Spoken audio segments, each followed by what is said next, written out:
Hello, welcome to another toneless landscape oil painting demonstration.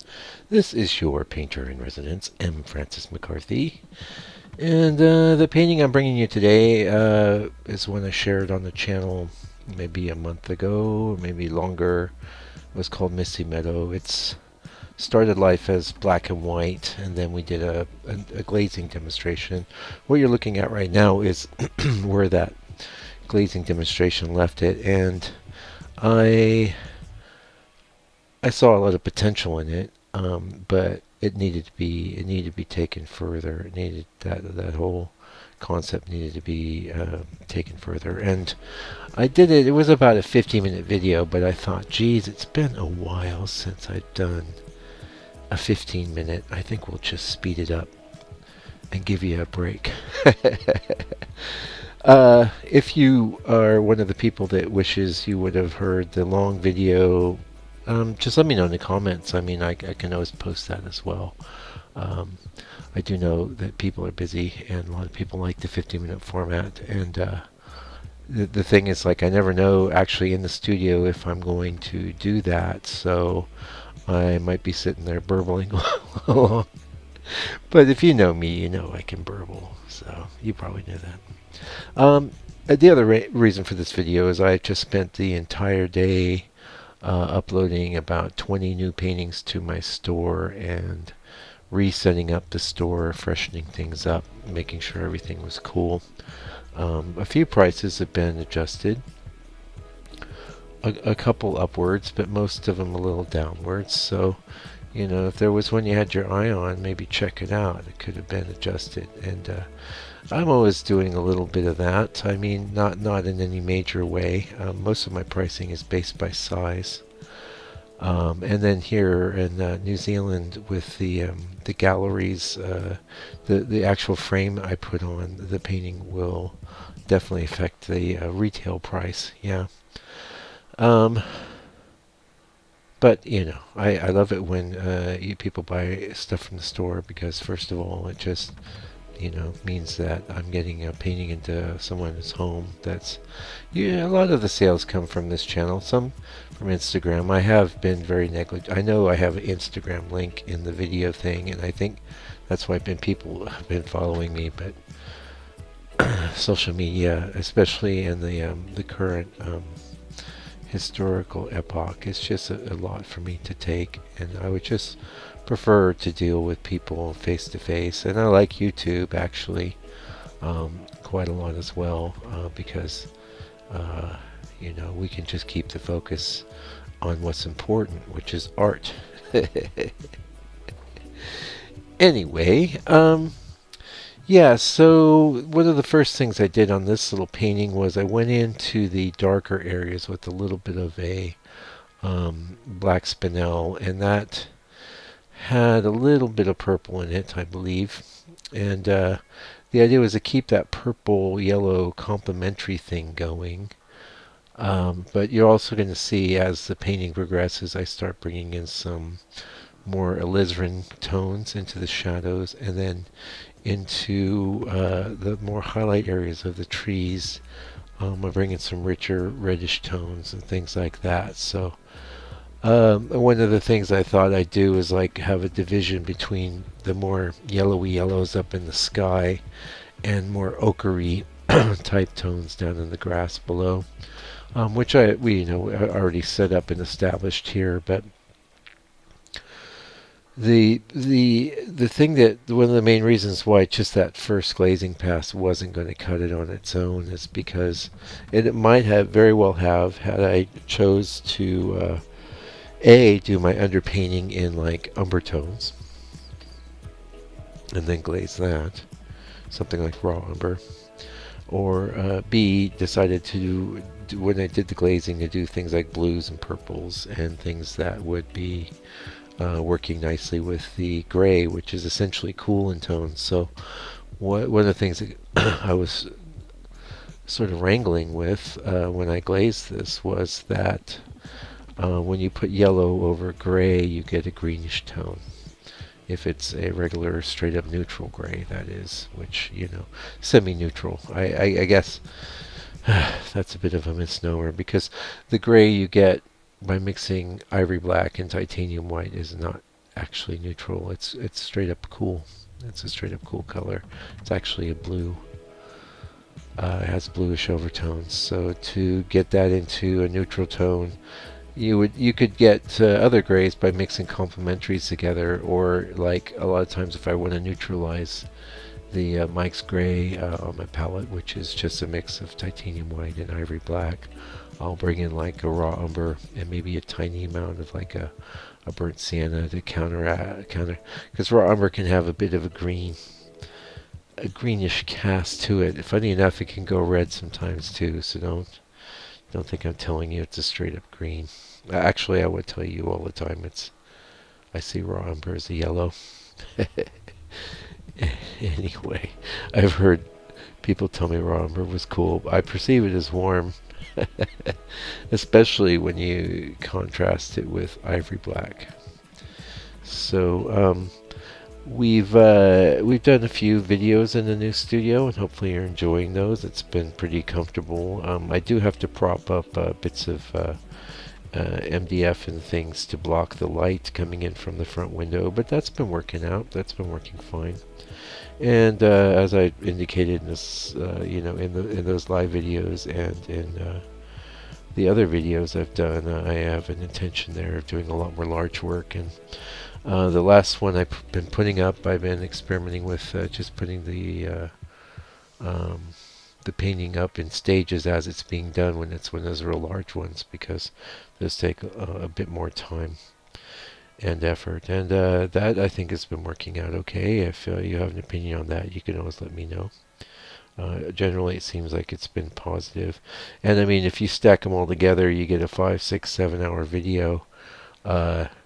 Only the staunchest of heart are going to even just, when you look at the video, you see 5, 6, 7 hours, you just go, nah. Whereas I gave it to you in bite-sized chunks, like an hour and a half or two here or whatever, you might go, oh, okay, it's only that long. I do notice a lot of people don't.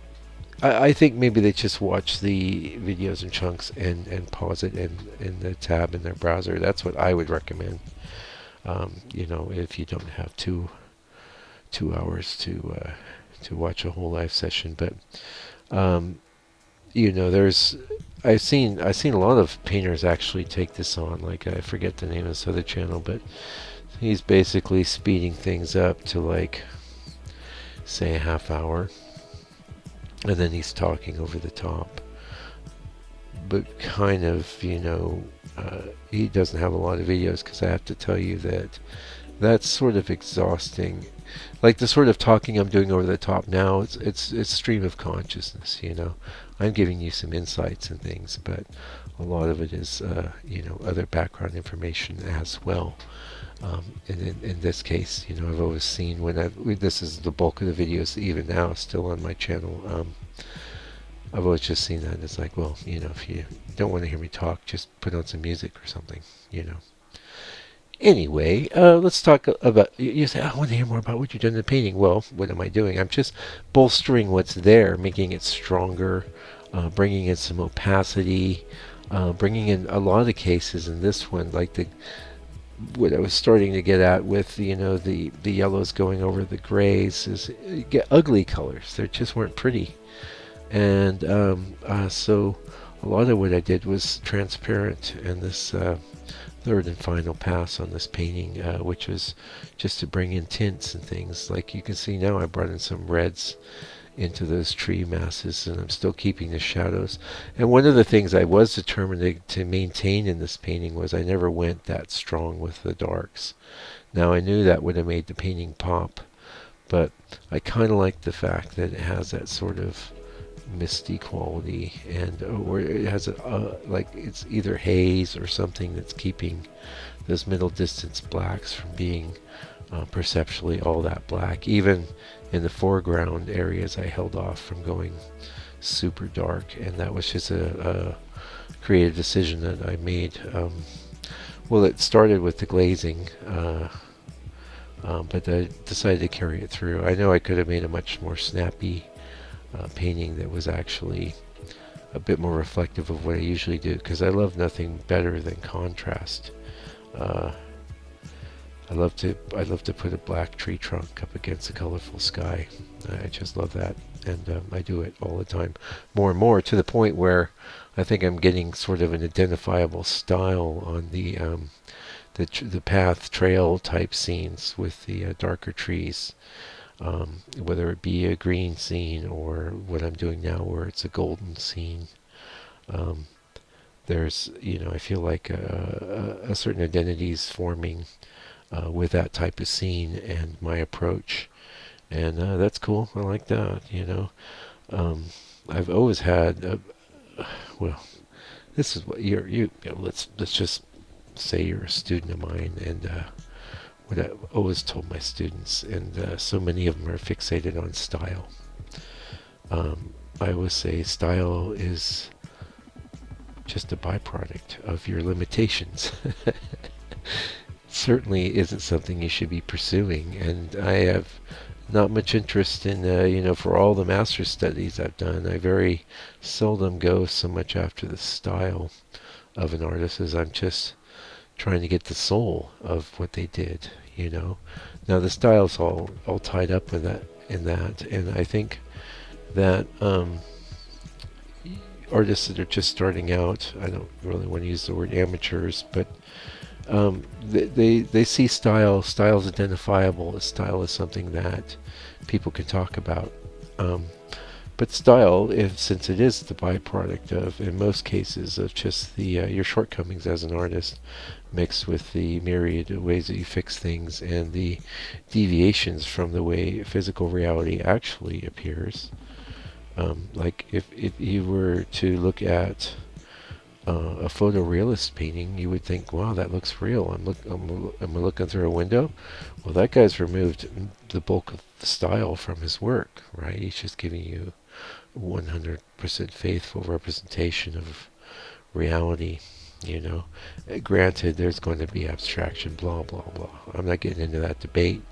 My point is that once you've made your peace with the fact that you're not necessarily interested in nothing but faithful representation of nature. In my case, I'm not that interested in that. I'm interested in getting an emotionally evocative scene across, a certain feeling across.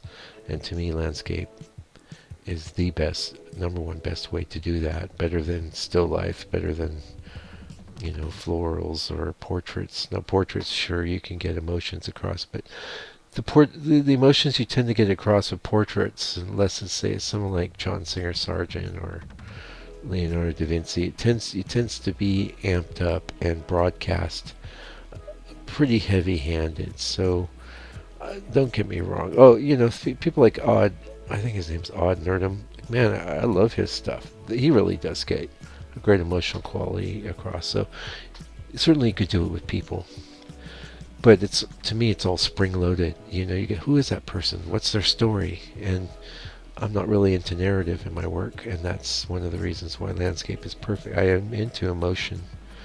I'm into getting a certain feeling across, a poetic feeling, hopefully.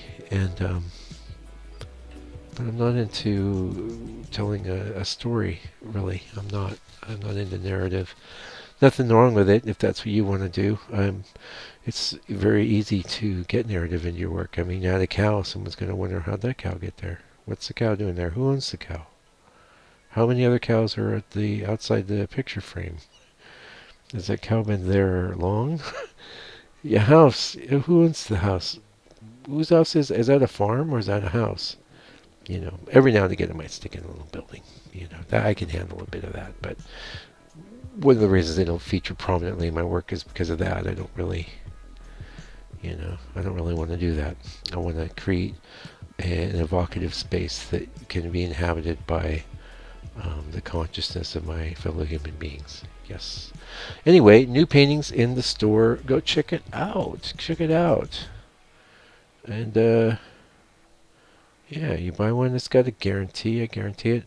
Shipping's included. Usually, man, if I got a frame around or something, I'll pop a frame on it too.